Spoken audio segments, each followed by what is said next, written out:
Bonjour à vous tous. Bonjour Olivia. Je Bonjour, me bonjour. présente, je suis Alexandra Talositi, je suis la coprésidente et fondatrice du syndicat des professionnels de la naturopathie.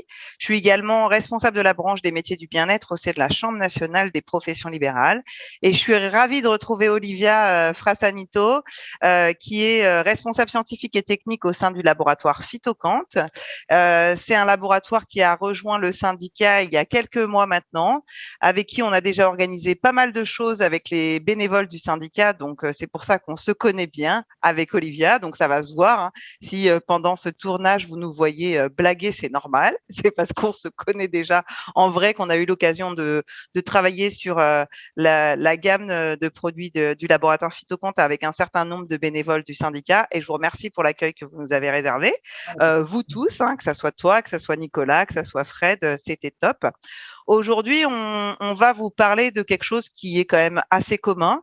Vous êtes peut-être professionnel de la naturopathie, vous êtes peut-être usager de la naturopathie. Nous, avec Olivia, on voulait vous parler du stress, de la déprime, des troubles du sommeil, de l'insomnie, et comment est-ce qu'on peut faire pour diminuer les médicaments si votre médecin est d'accord, hein. Je recadre tout de suite avec Olivia, on ne vous présente pas des choses pour arrêter votre traitement médicamenteux, hein. C'est toujours avec les médecins, peut-être que vous allez nous regarder, hein, certains médecins qui ont envie d'aller vers plus de prise en charge naturelle. Donc, c'est comment pouvoir vous passer de médicaments ou diminuer votre traitement si votre médecin vous l'autorise. Et pour vous, professionnels de la naturopathie, on trouvait ça bien avec Olivia qu'on vous fasse une petite piqûre de rappel pour vous dire que c'est quand même une grosse demande de la part de vos usagers et qu'il faut pouvoir répondre au maximum aux questions de vos clients. Et bien entendu, Olivia, elle aura des choses sympas à vous proposer en fin de conférence pour pouvoir, pourquoi pas, aider vos consultants. J'ai bien reposé le cadre, Olivia, ça te va? C'est parfait. Nickel. Alors, il paraît qu'en France, on est quand même un pays dans lequel on consomme le plus de médicaments comme tranquillisants, anxiolytiques, somnifères, antidépresseurs. Toi, en tant que scientifique, tu as pu regarder ce qu'il en était. Est-ce que tu reconnais cela? Oui, je reconnais cela. Bon, toutefois, ça a été vrai vraiment pendant longtemps. Et c'est spécifique à la France, car on a une politique de la sécurité sociale d'accès, une facilité de l'ensemble de la population à des soins. Et ça a eu son revers de la médaille, car les gens se sont moins impliqués dans leur santé, moins investis dans la prévention et ont été habitués à ce que la santé ne soit pas un poste de dépense important. Et ça a favorisé la surmédication. Mais aujourd'hui, j'ai observé quelques données actualisées et selon l'OCDE, un organisme de l'ONU, la France, ce n'est plus le pays où on consomme le plus d'antidépresseurs. C'est l'Islande, Bonne selon les nouvelle. données de 2019. D'accord. Voilà. Bon, c'est peut-être. J'aurais pas imaginé, tu vois. Non, mais là, je les corrélais peut-être à tout ce qui manque de lumière et autres aussi. Voilà. Les C'est dépressions vrai. saisonnières chez nous. Donc, c'est l'Islande, où je pensais d'ailleurs que les indicateurs de bien-être étaient assez élevés. Et la France, elle est même en dessous de la moyenne des 28 pays qui ont été dans ce classement. Voilà. Alors, mais attention, les Français sont néanmoins de gros consommateurs de benzodiazépines. Ouais. Voilà. Ces molécules elles sont prescrites dans les états d'anxiété pour les troubles sévères du sommeil. Et selon l'ANSM, l'Agence nationale de sécurité du médicament et des produits de santé, le nombre de Français consommant ces benzodiazépines, et surtout les personnes de plus de 65 ans, est en surmajorité. J'ai D'accord. d'autres exemples qui vont étayer ça. Euh, Depuis le début de la pandémie, il y a différents chiffres qui ont été publiés par l'assurance maladie et on voit qu'il y a eu une forte hausse de prescriptions d'antidépresseurs, d'anxiolytiques, d'antipsychotiques et d'hypnotiques. Ça s'est même accentué en 2021. D'ailleurs, entre mars 2020 et avril 2021, on a observé une augmentation de pratiquement 2 millions de délivrances d'antidépresseurs en plus que l'attendu, que la moyenne attendue. 3,4 millions d'anxiolytiques et 1,4 million d'hypnotiques, toujours en plus par rapport à l'attendu. Hum.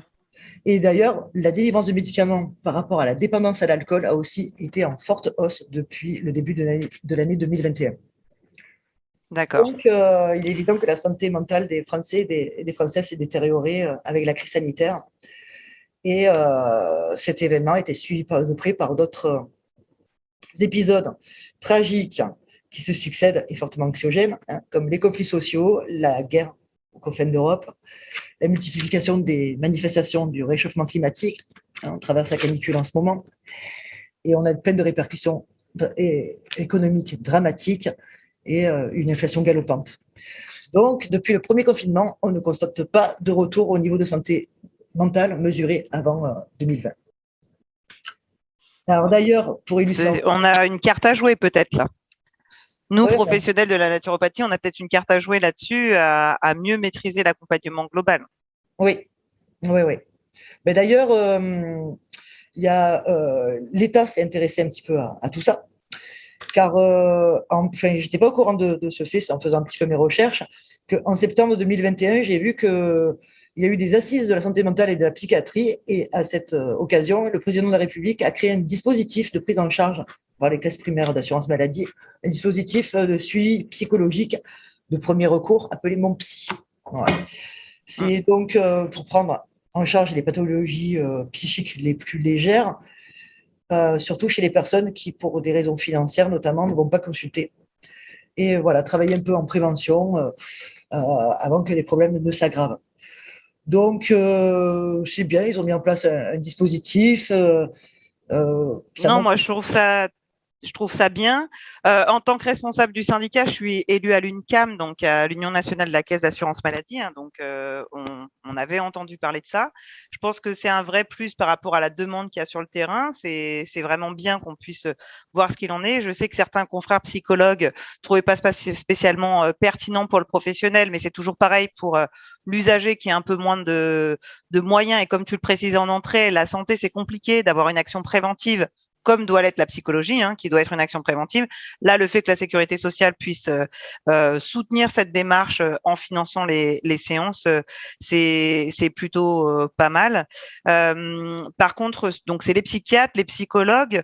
Qu'est-ce qu'il en est Qu'est-ce que tu envisages par rapport à la prescription? Ça veut dire qu'on va avoir plus de prescriptions, ou est-ce que tu penses que justement les professionnels qui accompagnent pour les troubles de la santé mentale vont aussi bouger un petit peu à ce niveau-là?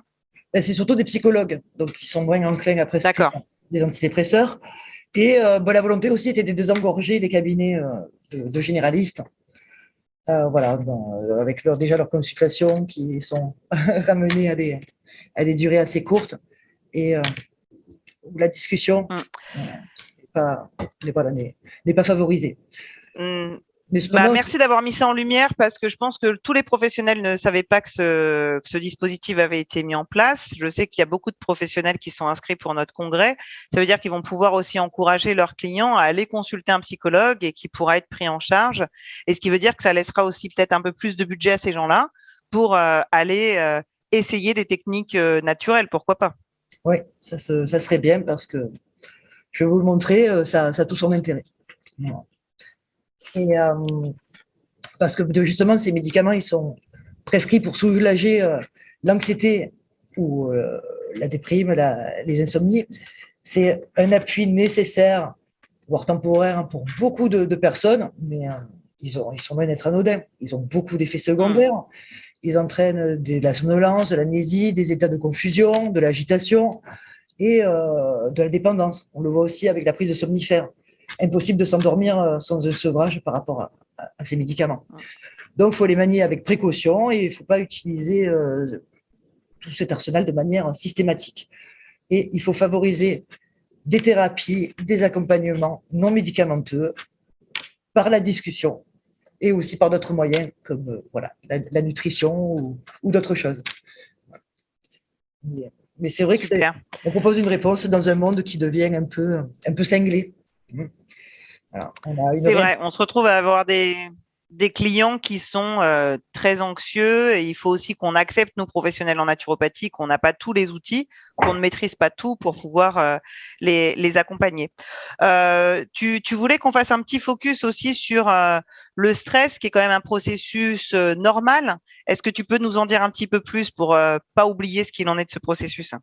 Oui, le stress, voilà, c'est la répercussion première de tous ces événements anxiogènes, que ce soit au niveau mondial, au niveau sociétal, au niveau des bulles familiales qui éclatent, des bulles relationnelles qui éclatent. Mais il ne faut pas oublier que le stress, c'est un processus ancestral et complètement normal. Hein. C'est un dispositif même qui est indispensable à notre survie. On peut considérer le stress comme une série de réponses automatiques et physiologiques de notre organisme, des réponses même archaïques, profondément inscrites dans notre génétique. Et tout ceci s'enclenche automatiquement et en une fraction de seconde par rapport à un événement menaçant. C'est ce mécanisme qui permet à la proie de s'échapper face à la prédation, donc qui représente le stress ultime, le danger de mort. Donc face à ce danger, tout l'organisme entier de la proie va se concentrer vers un seul objectif, la survie, et va conduire soit à la fuite, soit au combat. C'est le fameux fight or flight des Américains, des Anglo-Saxons. Alors, aujourd'hui, le monde est moins rempli de dangers et le progrès a fait que nous avons apprivoisé, domestiqué notre environnement. Donc, plus de dangers de mort au quotidien, tout du moins pour la plupart d'entre nous. Mais voilà, comme je l'ai dit, ces mécanismes sont profondément ancrés dans notre ADN et voilà, on continue de les appliquer au quotidien. Et aujourd'hui, nous sommes en situation de stress face à une situation quand on ne peut pas la prévoir, quand on ne peut pas la contrôler, quand elle nous paraît inconnue, et de ce fait qu'on y perçoit une menace. Et ce stress, c'est aussi autant au niveau avec des origines psychiques que physiques. Donc, et justement, il y a une molécule qui contrôle la réponse au stress. Est-ce que tu peux nous en dire un petit peu plus? Les professionnels en naturo, normalement, c'est un rappel, mais pour le grand public, peut-être que ça va vous donner un peu plus d'informations. Oui, les professionnels de la santé connaissent cette molécule, parce qu'elle est centrale au niveau de notre physiologie. Mais voilà, je serais content de la faire découvrir au tout public. C'est le cortisol. C'est le cortisol à partir duquel, selon le même principe, est prescrit de la cortisone. Voilà. Donc, le cortisol, c'est le lanceur d'alerte qui va entamer cette série de processus biochimiques pour nous préparer à la fuite ou au combat, et en focalisant toute notre énergie sur la menace. Donc, cette molécule, elle est produite naturellement au cours de la journée pour nous préparer au réveil, à l'action, et elle est fortement sécrétée en cas de stress pour permettre une réaction rapide.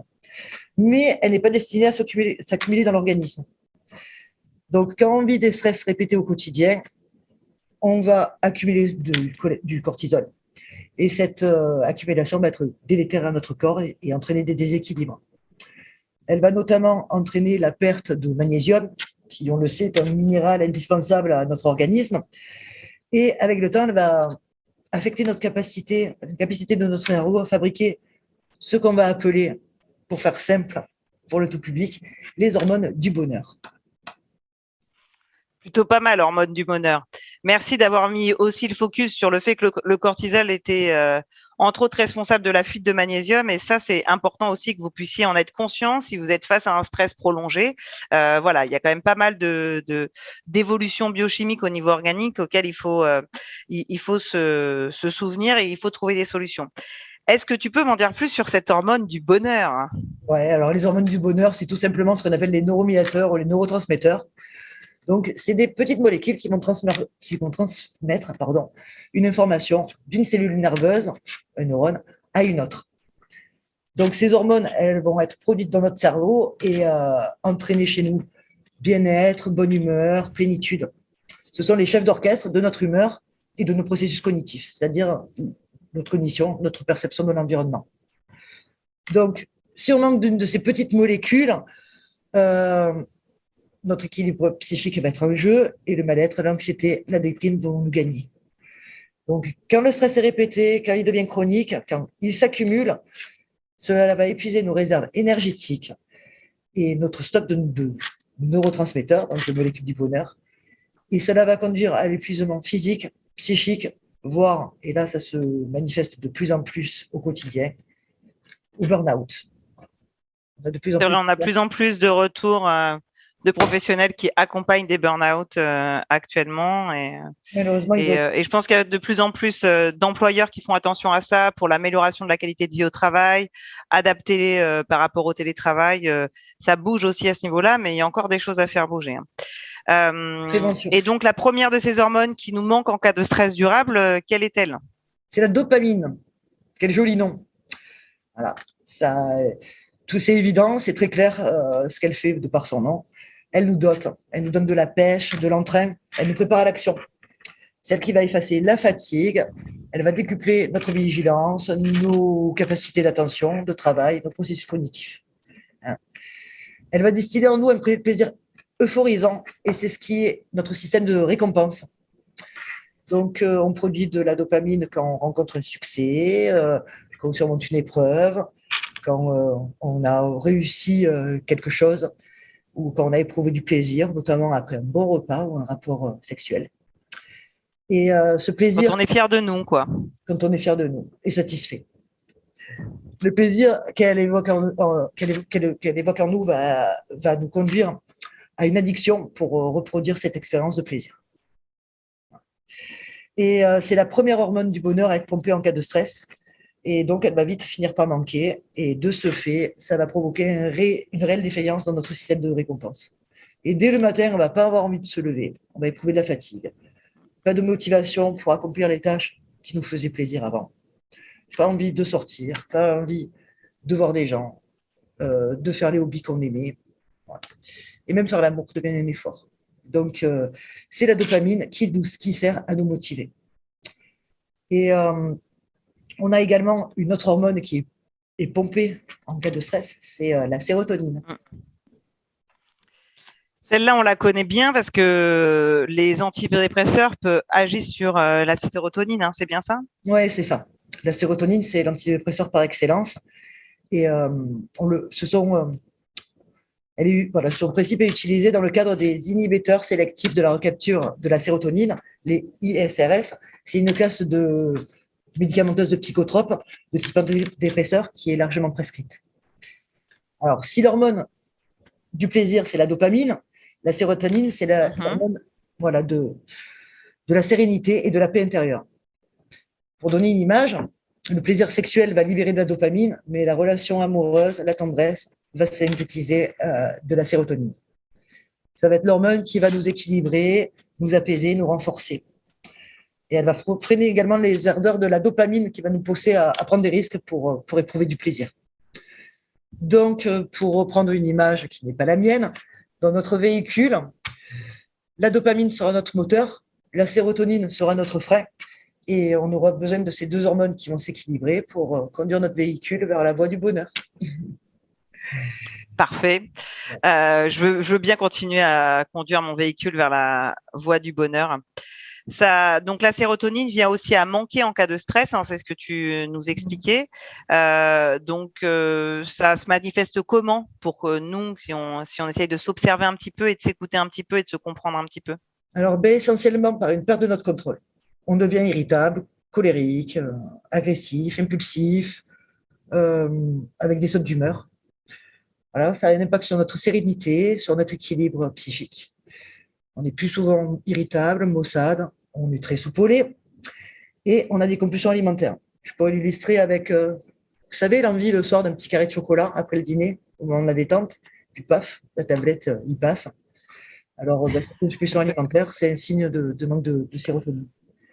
En plus, la sérotonine se transforme ensuite dans notre cerveau en mélatonine. Cette hormone, on la connaît, elle est impliquée dans les processus du sommeil.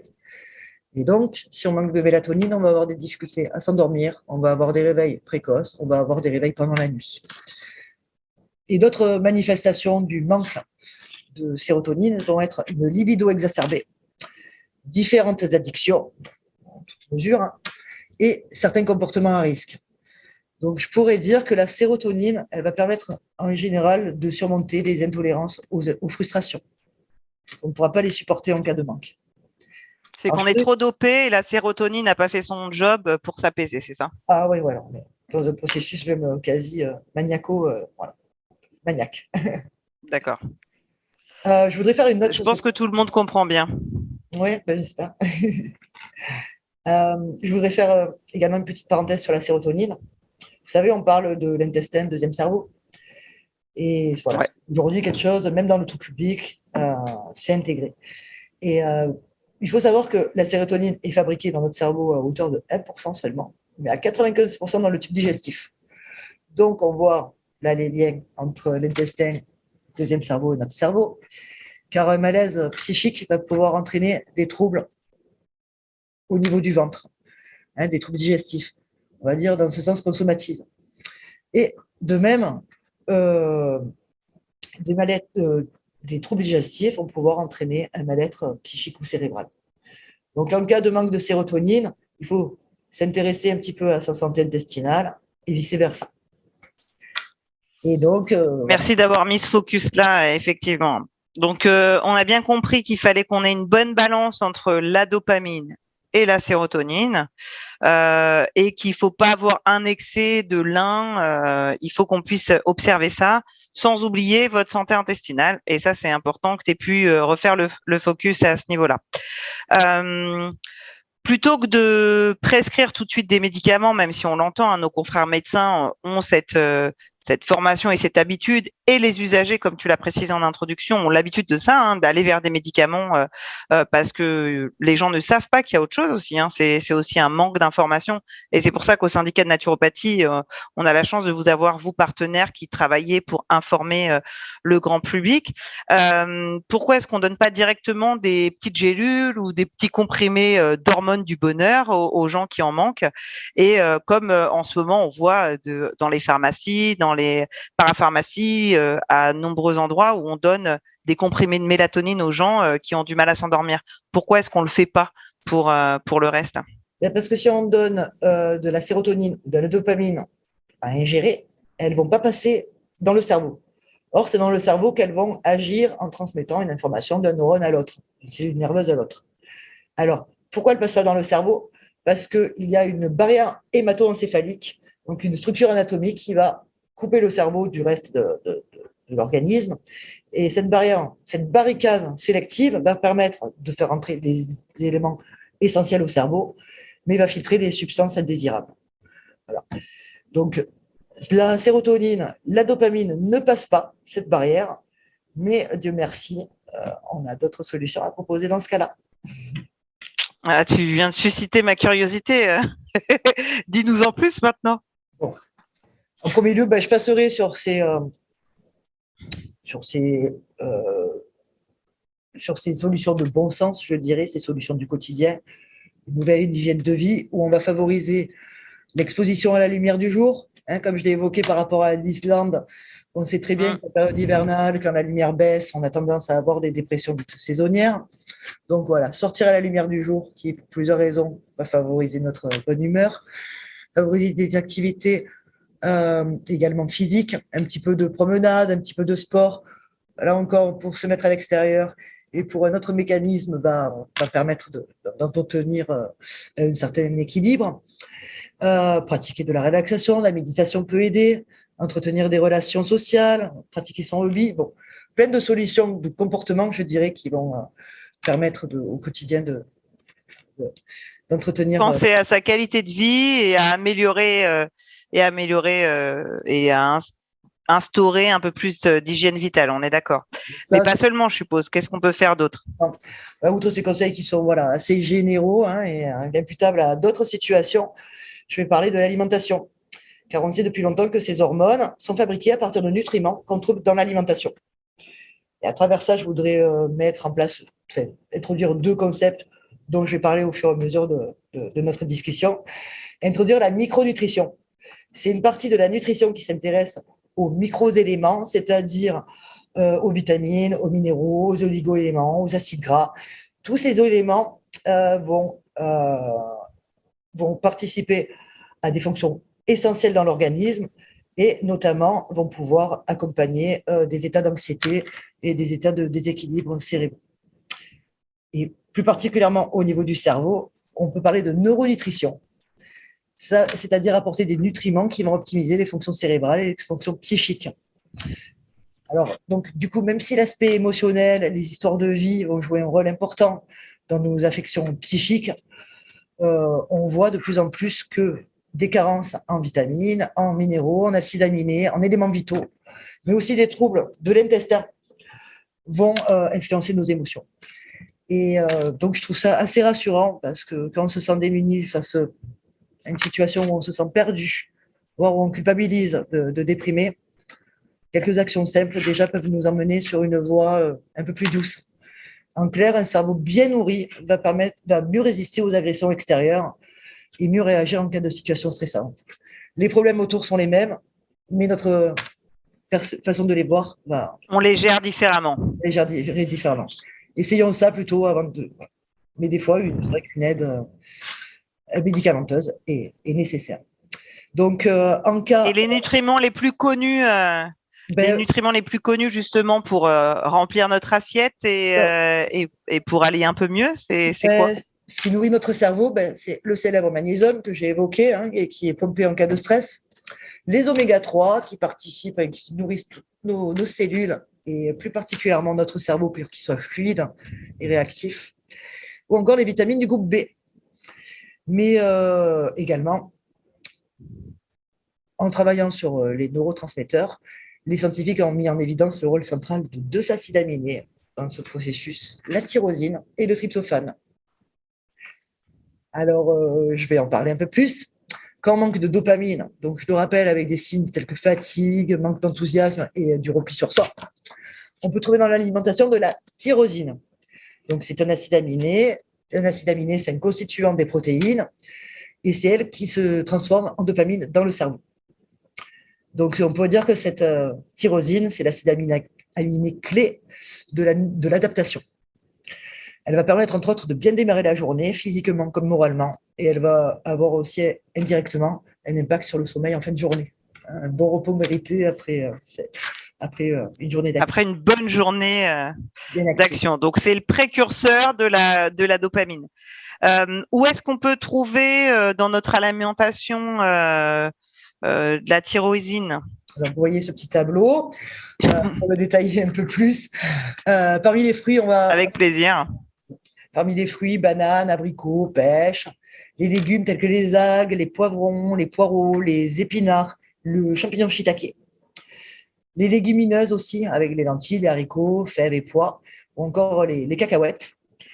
Les poissons, la viande et les œufs.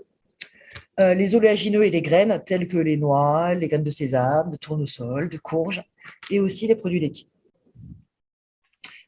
Super. Et quand on manque de l'autre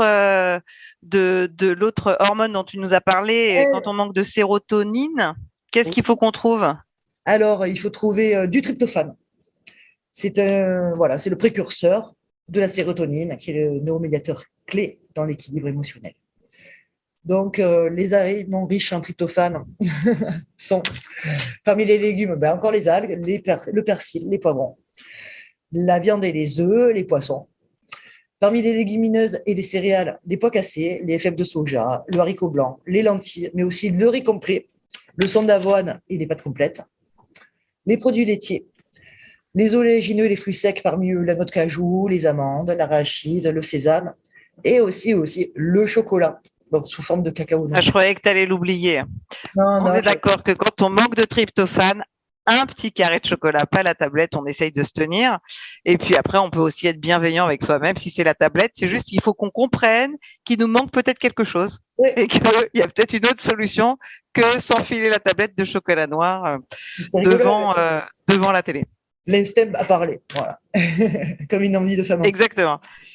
Donc, par rapport à ce que tu viens de nous dire, est-ce qu'il suffirait donc de manger ces aliments et donc d'augmenter la consommation de ces aliments si ça ne fait pas partie des aliments qu'on consomme habituellement, ou est-ce qu'il faut directement acheter des gélules de tyrosine, de tryptophane pour produire ces hormones du bonheur? Ça ne marche pas toujours a priori. Non, ouais. Alors l'alimentation, oui, mais on va pouvoir aller plus loin. Je vais vous expliquer pourquoi. Et non, apporter seulement ces acides aminés en gélule et tout seul, ça ne va pas suffire. Car pour fabriquer les hormones, on a 7 ingrédients de base, mais il faut appliquer une recette. Donc, si on fait une brioche sans farine, donc sans acide aminé, c'est impossible. Mais si on rajoute pas de levure, ce ne sera pas une brioche. Donc, pour fabriquer les hormones du bonheur, c'est pareil, on va appliquer une recette et que je vais vous illustrer.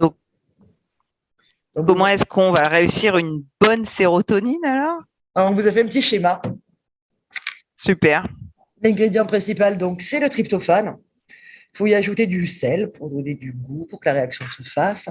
Donc, c'est illustré par la présence d'oligo-éléments, du fer, du zinc et le magnésium, qui ne sera pas présent dans les produits que je vais vous évoquer, car le magnésium, il en faut à part, D'accord. à la place de mettre tout.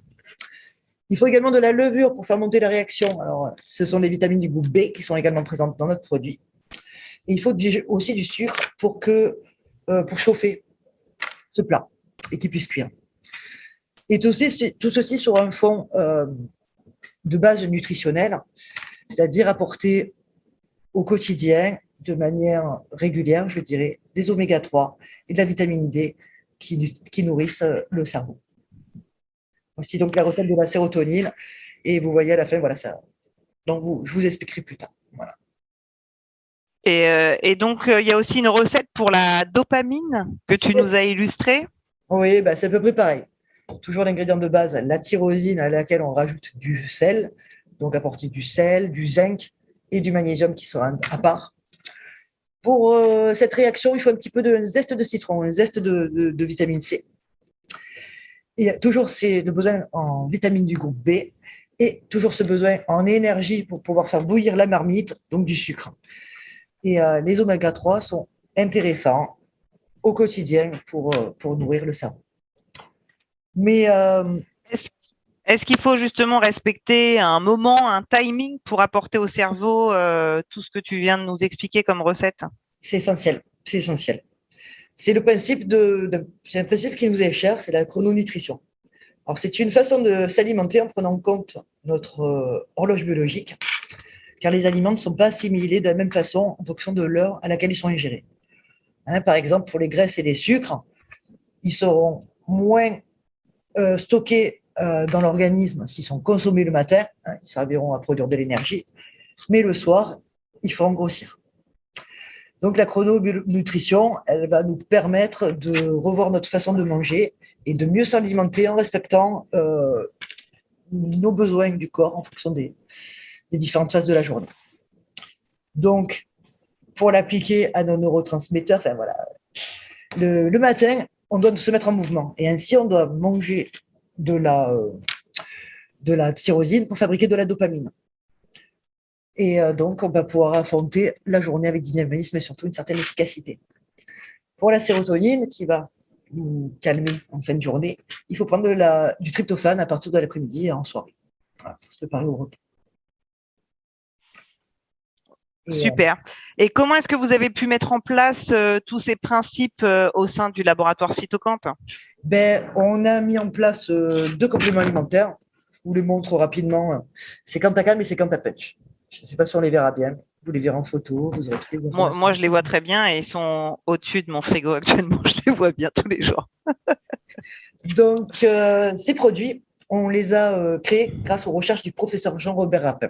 Je voudrais parler de cet homme merveilleux. C'était le président de notre comité scientifique. C'était un éminent pharmacologue, pionnier de la chrononutrition, donc, et fervent adepte de la micronutrition, donc qui prend en compte les microcarences en microéléments nécessaires au fonctionnement de l'organisme. Donc, ce monsieur était un connaisseur intime de la biochimie nutritionnelle et l'un des meilleurs spécialistes français du stress. Et c'était un esprit foisonnant et plein de richesse, plein d'élégance. Donc, il avait créé ces 2 produits pour Phytocamp sur la base de plusieurs principes. Donc, apporter ces acides aminés, tyrosine et tryptophane en petite quantité, mais à dose optimale, et ce, de façon répétée dans la journée. C'est un concept de dose filée ou fractionnée, ou de petites quantités étalées dans le temps. Sinon, on n'aura plus de place pour le système de transport qui va les conduire au cerveau. Ce système sera saturé, une partie de la dose sera perdue. Je vais l'expliquer pourquoi.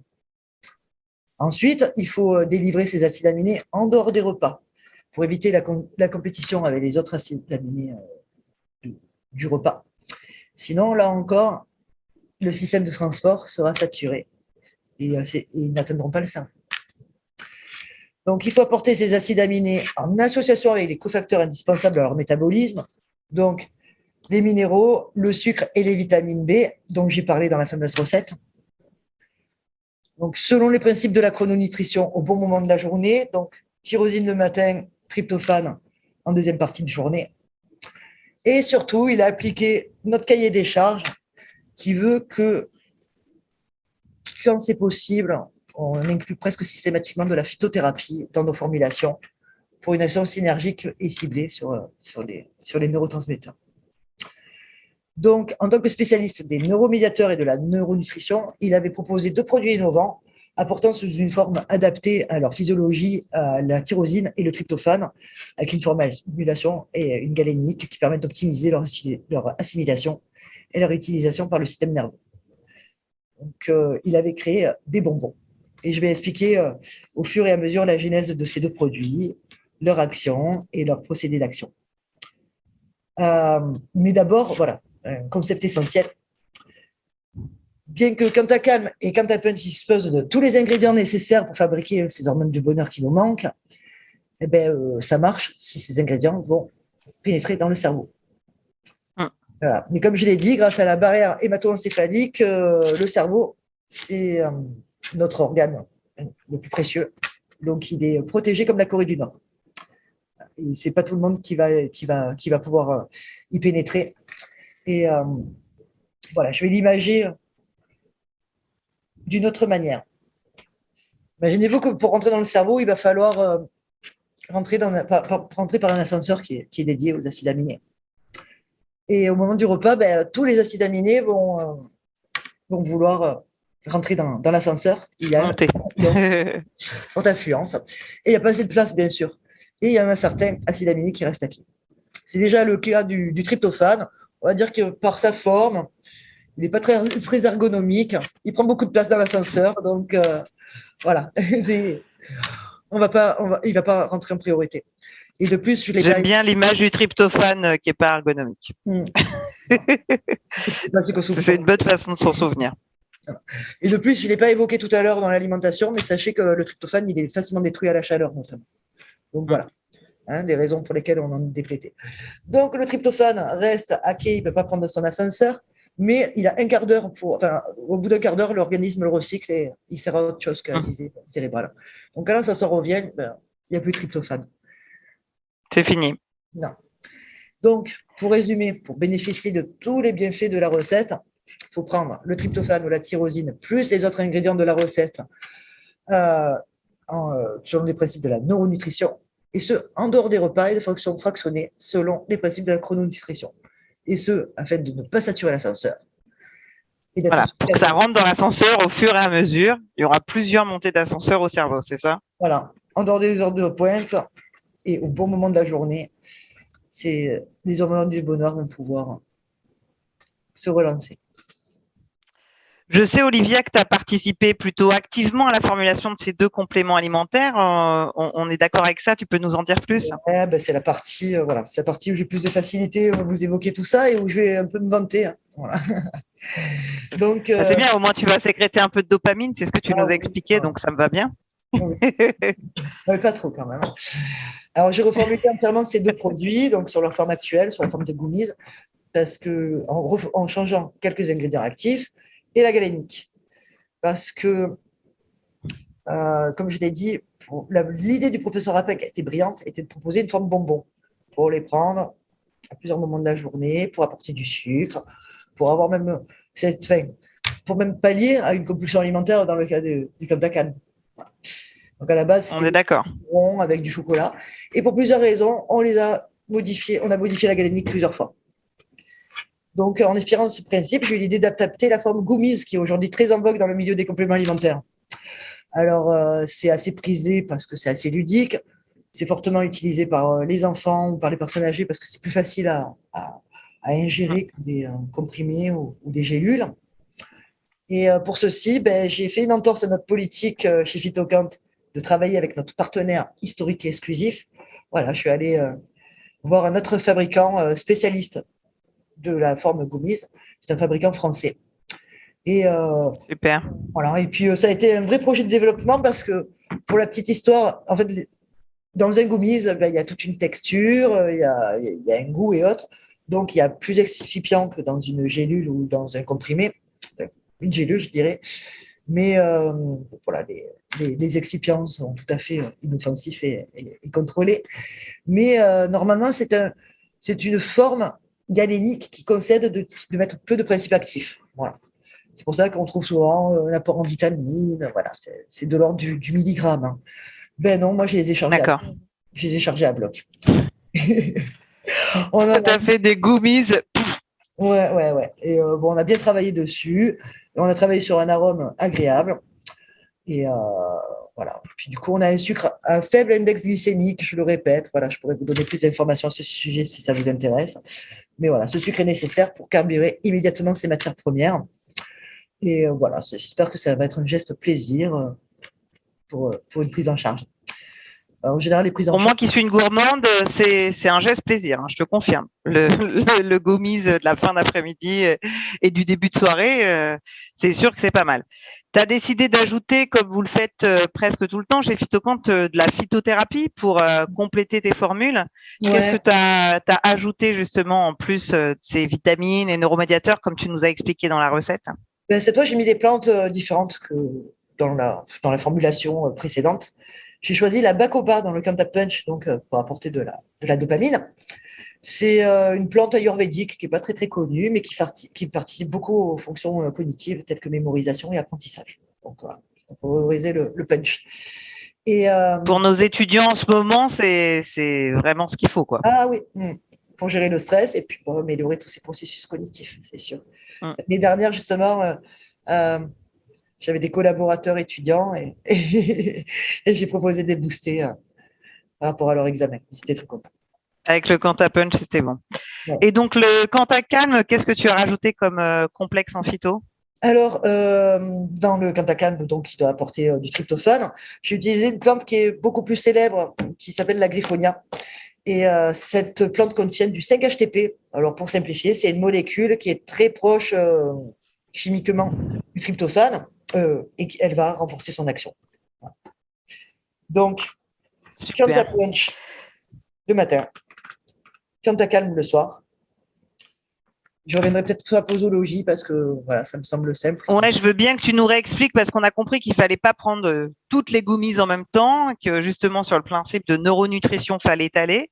Qu'est-ce qu'on fait pour le Quanta Punch? On le prend le matin. On va répartir 3 D'accord. bonbons dans la matinée. Euh, début de matinée jusqu'à milieu d'après-midi, vers 16h, par exemple. Et Ok. voilà, on va respecter au moins 1 heure de prise entre chaque goumise ou 1 heure avant et après chaque repas. Voilà, pour pas faire de Voilà. J'espère avoir été clair. Après, voyez, moi qui l'expérimente, hein, moi particulièrement, il ne faut pas que je le prenne après 13 heures, sinon je suis beaucoup trop en forme et je fatigue tout le monde. Donc faites des essais quand même au niveau des Ouais, gummies. Mais oui, la vitamine C. voilà, c'est ça. Moi, je pense que je suis déjà suffisamment dopée.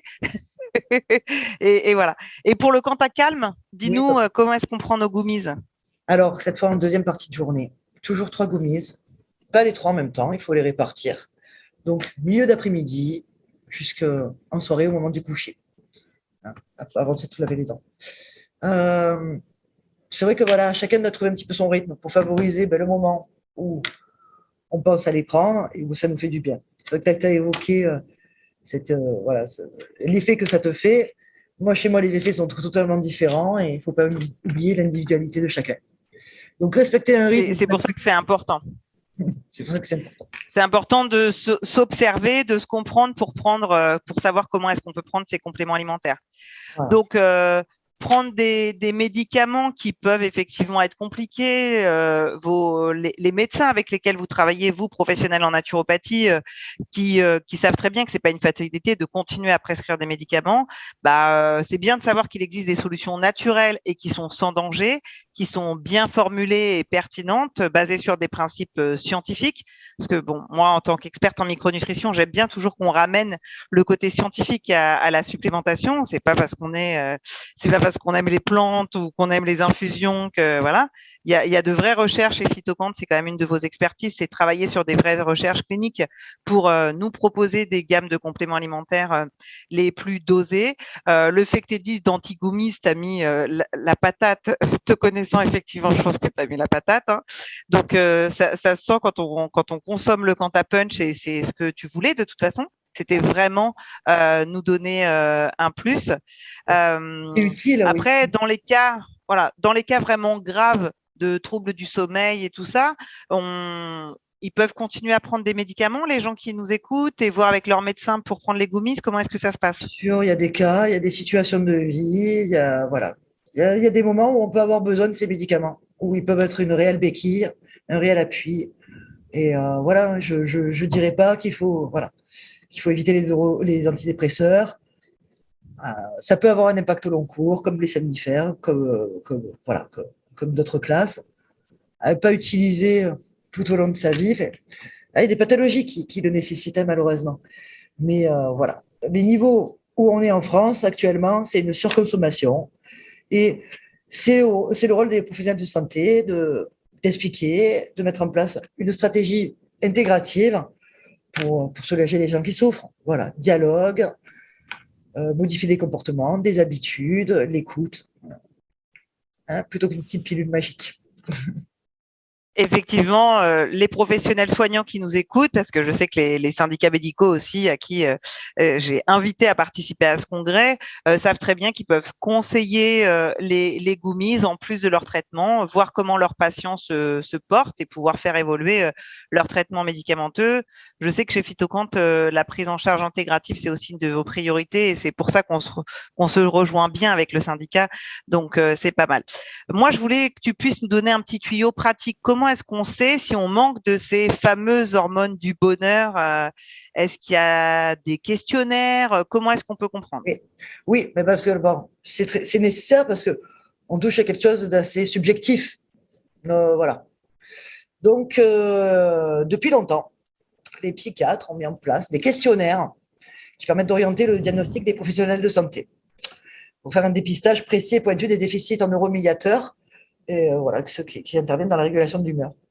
Alors, ces tests, ils ont entre 30 et 80 questions et ils incluent la noradrénaline, qui est aussi un neurotransmetteur qui est très proche qui est de la famille de la dopamine et je ne l'ai pas du tout évoqué dans notre conversation. De même, voilà, je n'ai pas parlé de plein d'hormones du bonheur. Il y en a d'autres, quoi. Parce que c'est voilà, celle-ci, la dopamine et la sérotonine sont le plus impliquées dans le stress et dans l'humeur. Bon. Alors, ces tests s'appellent DNS, comme dopamine, sérotonine, noradrénaline. Pardon, excusez-moi. Et Phytocant les a adaptés pour proposer un test très simple et très rapide. Hein. On peut le retrouver sur le site. Là, vous en avez une image et on le distribue aux professionnels de santé. Donc, ce questionnaire simplifié objectif des questions d'usage hein, qu'un praticien va poser à son consultant. Comment dormez-vous? Comment vous sentez-vous au réveil? Comment va l'appétit? Êtes-vous fatigué? Comment se passent les tâches du quotidien? Et donc, selon les réponses, ça va permettre d'orienter vers une supplémentation en tyrosine en cas de panne de starter ou en tryptophane en cas de rupture de frein. Et donc, voilà, c'est un test à faire en 5 minutes avec 5 questions pour chaque hormone du bonheur. Et donc, on peut. Donc là, on le retrouve sur phytocant.net hein, pour ceux qui veulent aller voir, pour les professionnels et voilà. Là, et pour les usagers, si vous voulez faire ce test tout seul, bah après, avec Olivier, on vous encourage quand même à consulter un professionnel de l'accompagnement pour essayer de mieux comprendre le résultat de votre test. On est d'accord? Voilà, ça peut être un aiguillage, mais je vous envoie vers les professionnels pour cet accompagnement. Et voilà, là, vous avez également une image de ce test. Donc, on est d'accord qu'on peut tester, est-ce qu'on peut tester l'intérêt de se supplémenter en Quanta Punch ou en Quanta Calme par rapport à nos petits troubles de l'humeur? Voilà, on peut et voilà, on va se rendre compte que c'est d'ailleurs assez fréquent et les professionnels vont pouvoir même réaliser que, voilà, je vous donne une estimation très basse, histoire d'être gentil, mais dans vos cabinets, vous verrez qu'au moins une personne sur 3 a un déficit dans l'une de ces hormones. Ouais. Hein, et ces chiffres, je vais vous montrer ces chiffres. Je suis d'accord avec toi, c'est très basse. Ouais, j'ai pas voulu surestimer, au contraire. Voilà. Ouais, non, mais je pense effectivement que plus les mois avancent, plus on est en train de basculer à ce niveau-là. Et je sais que vous avez aussi travaillé pour des analyses statistiques avec Frédéric Conja, qui est le pharmacien chez Phytocant. Oui, Est-ce mon que tu cher peux nous en collègue. dire un petit peu plus? Et oui, bon, on a voulu, puisqu'on a pu objectiver quelque chose d'assez subjectif, voilà, notre humeur, notre perception de l'environnement, on a adapté ce test et on a travaillé dès la sortie des produits, même un peu avant, avec une dizaine de thérapeutes qui ont rassemblé 80 personnes qui ont fait le test et qui avaient besoin de, de Cantacam ou de Cantapunch. Voilà. Donc, D'accord. le, ils étaient libres ou pas de le conseiller et sur la base des résultats du test. Sachant que je ne vous ai pas précisé le fonctionnement du test, bon, on répond à chaque question, et c'est quand le total est supérieur à 10 sur 20 qu'on a un déficit ou en tryptophane ou en dopamine ou les deux. Donc, si 80 personnes ont été estimées avoir besoin de Cantacalm et ou Cantapunch, et une consultation de suivi a été proposée 30 jours après, hein, avec de nouveau remplir le test de dépistage pour son évolution. Et si nécessaire, on poursuit pour 2 mois de plus. Donc, prise en charge de 3 mois au total. Bon. Alors, les résultats qu'on a obtenus sont que sur les 80 patients, 93% sont allés au bout de la cure de 3 mois. Donc, super résultat sur l'observance. On était un peu inquiet quant à la prise discontinue, mais apparemment, enfin, voilà, qui peut être perçu comme non facile. Enfin, bon.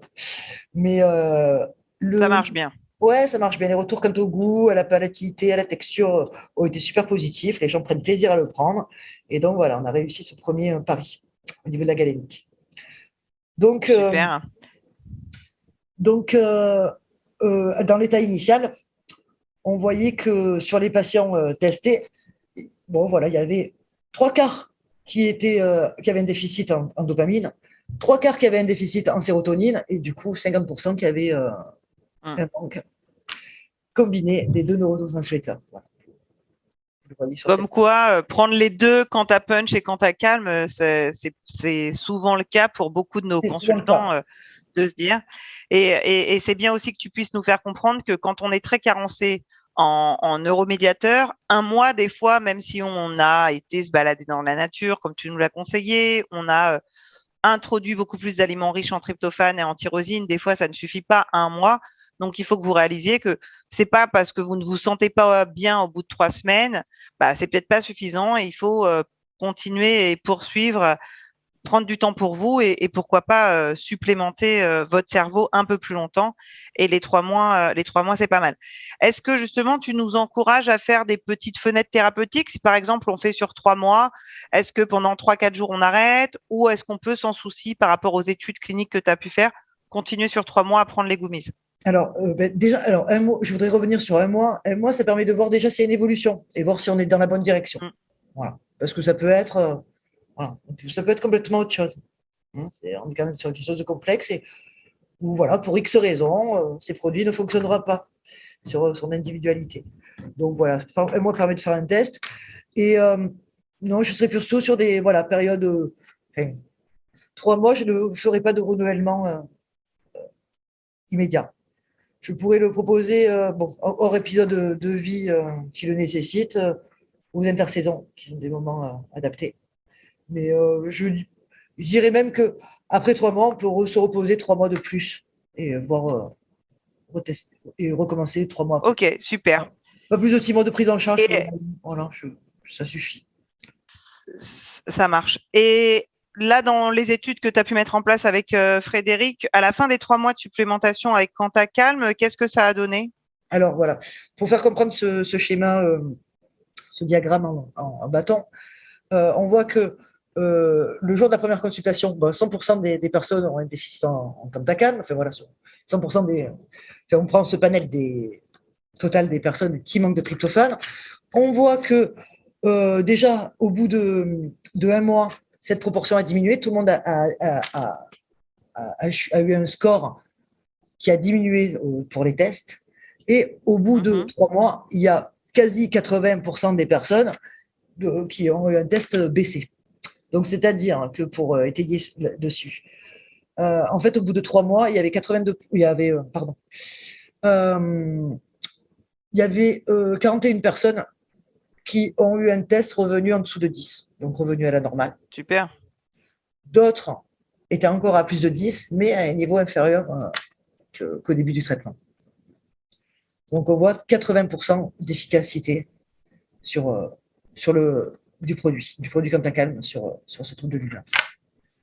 Et c'est à peu près la même chose avec Quantapunch.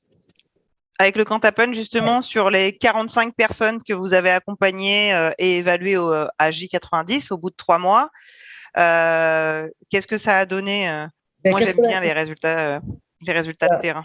Je ne vais pas présenter les résultats dans leur globalité. On a d'autres diagrammes qui montrent tout ça et qui peuvent, si les professionnels de santé le veulent, on peut leur envoyer ce recueil de données, même le tout public, hein, voilà. Donc, c'est à peu près le même profil. On a eu une diminution des scores au bout de 1 mois et quelque chose d'assez drastique au bout de 3 mois. Hein. Et donc, parmi ceux-ci, 38 patients sur les 45 ont eu un score ramené en dessous de 10, donc plus de déficit. Et donc, il y a 9 patients qui étaient encore au-dessus de 10, mais dont le score a été diminué. Donc, quand même, un bienfait. Et donc, on peut voir de très bons résultats. Ouais, la nutrition, on peut voir que ça marche. 80% de succès en globalité. Je ne vous ai pas présenté les résultats sur la prise en charge conjointe Quantacalm et Quantapunch, mais voilà, le profil est le même. Et donc, je pourrais même je voudrais le ramener à la situation du médicament aujourd'hui. Hein, donc, 80% de succès par la micronutrition et par une action assez peu intrusive. En termes d'efficacité, si je le compare à la prise en charge médicamenteuse par les ISRS, donc des antidépresseurs qui jouent sur la recapture de la sérotonine, en cas d'épisode dépressif assez important, leur taux de réponse se situe autour de seulement 55 à 65%. Et des méta-analyses, c'est-à-dire des études scientifiques qui vont prendre en compte sur un ensemble de faisceaux de travaux scientifiques et voilà, qui essaient d'en faire émerger une tendance. Donc, c'est des documents scientifiques avec une forte importance. J'ai du mal à m'exprimer là-dessus. Tout ce qui est méta-analyse, effectivement, ça met en avant l'intérêt. Ouais. Et on a beaucoup de faisceaux de preuves à ce niveau-là. C'est ce que je cherche. On est bien d'accord. Le niveau de preuve est assez important. Donc, la méta-analyse montre que l'efficacité de ces ISRS dans une dépression légère à modérée est vraiment discutée et très proche de l'effet placebo. Donc, voilà, là-dessus, sur la micronutrition, on a une meilleure efficacité et on invite aussi tous les effets indésirables de ces médicaments que je rappelle.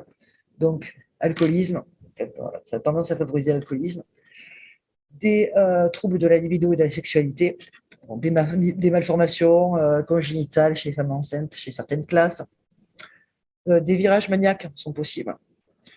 La dépendance, comme je l'évoquais avec les somnifères, est possible. Il peut y avoir des effets paradoxaux comme des levées d'inhibition, c'est-à-dire le passage à l'acte quand on a des idées suicidaires. Des manifestations physiques telles qu'un impact sur le poids, perte ou gain de poids, des tremblements, une photosensibilité, mais aussi dû au manque d'attention et au manque de tonus musculaire, des risques de fractures et de traumatismes, et surtout un autre effet paradoxal, et c'est ce sur quoi je voudrais lutter aujourd'hui, le vilain mot de adhédonie, c'est-à-dire l'incapacité à ressentir du plaisir. Voilà. Ça pourrait être un nouveau mal aujourd'hui. Merci bien, Olivia. Si on peut justement essayer d'aller pour diminuer ce mal, ça serait parfait. Vous l'avez bien compris avec notre intervention avec Olivia, on voulait vous faire mieux comprendre ce qu'il en était et comment vous pouviez agir, vous, professionnels de la naturopathie ou vous, usagers. Je sais que vous faites très attention à la posture professionnelle des gens qui travaillent avec vous chez Phytocant et je te remercie d'avoir insisté sur le fait qu'il y avait besoin des professionnels pour pouvoir mieux comprendre vos tests des neuromédiateurs. Voilà. Il faut vraiment travailler en équipe et Phytocant et le syndicat œuvrent pour ça de façon quotidienne. On est bien d'accord que effectivement les traitements médicamenteux que vos médecins vous prescrivent, peut-être qu'ils ne connaissent pas aussi d'autres types de galéniques et d'autres types de supplémentation. Vous pouvez, en tant qu'usager, quand vous sortez de notre conférence, aller en discuter avec votre médecin psychiatre. Voilà. Je pense qu'il y a de plus en plus de professionnels qui sont ouverts à découvrir de nouvelles choses. Merci d'avoir été un peu focus sur tout ce qui était scientifique parce qu'effectivement, la micronutrition, la phytothérapie, on a quand même de plus en plus d'études et c'est bien de préciser qu'on ne conseille pas des compléments alimentaires juste parce qu'on veut conseiller du complément alimentaire. On le conseille parce qu'on a de vraies études scientifiques qui mettent en lumière la réalité et l'efficacité. Est-ce que tu voulais en conclusion rajouter quelque chose, Olivia, par rapport à tout ce que tu as pu nous dire? Non, voilà, j'espère que ça a été informatif. Je vous rappelle nos solutions. Elles sont simples. Et je voulais vous montrer quand aussi, tu as punch et quand tu as calme. qui en complément peuvent aussi être associés au magnésium. Ouais, le Cantamag. Et les oméga 3, c'est tous les jours. Ça, par contre, c'est tous les jours. Tu nous as bien expliqué, j'ai bien aimé ta présentation sur les recettes. Effectivement, il faut qu'on puisse mettre du magnésium et de l'oméga 3, pas avec nos gummies, mais par l'extérieur. Parfait. Merci beaucoup pour le temps que tu nous as accordé, Olivia. Avec plaisir, j'espère que vous avez l'expérience. Et si vous avez des questions, voilà, n'hésitez pas à nous les relayer, venir faire. Ça, c'est vrai parce que nous, les bénévoles, après qu'on ait fait la petite formation, on avait plein de questions. Ils sont ultra réactifs chez Phytocant, donc n'hésitez pas. Si vous êtes professionnel en naturopathie et que vous ne connaissez pas la gamme Phytocant, n'hésitez pas à contacter le laboratoire pour que vous puissiez avoir les documentations, les informations. Ils sont généreux. Voilà, on l'a vécu quand on a passé 2 jours avec vous. L'équipe de Phytocant est une équipe généreuse. Donc, n'hésitez pas si vous voulez plus d'informations, ils vous les fourniront. Si vous avez besoin d'être accompagné sur justement vos soucis, stress, troubles du sommeil, il faut que vous réalisiez que les professionnels en naturopathie, nous sommes experts dans ce domaine. Donc, si vous voulez aller voir des professionnels, nous sommes là. Et on sait aussi très bien travailler de façon complémentaire avec vos psychiatres, vos psychologues, vos médecins nutritionnistes. Donc, n'ayez pas d'inquiétude. C'est pas parce que vous allez voir un professionnel que vous allez arrêter votre prise en charge médicale. Vous allez la poursuivre et mettre en place des actions différentes. Un grand merci, Olivia. J'espère à très vite. À très vite. J'espère à très vite. Que le congrès se déroule bien et oui, à bientôt. À bientôt. Tu m'as promis un resto dans le sud, je te lâche pas. À bientôt tout le monde. Bientôt.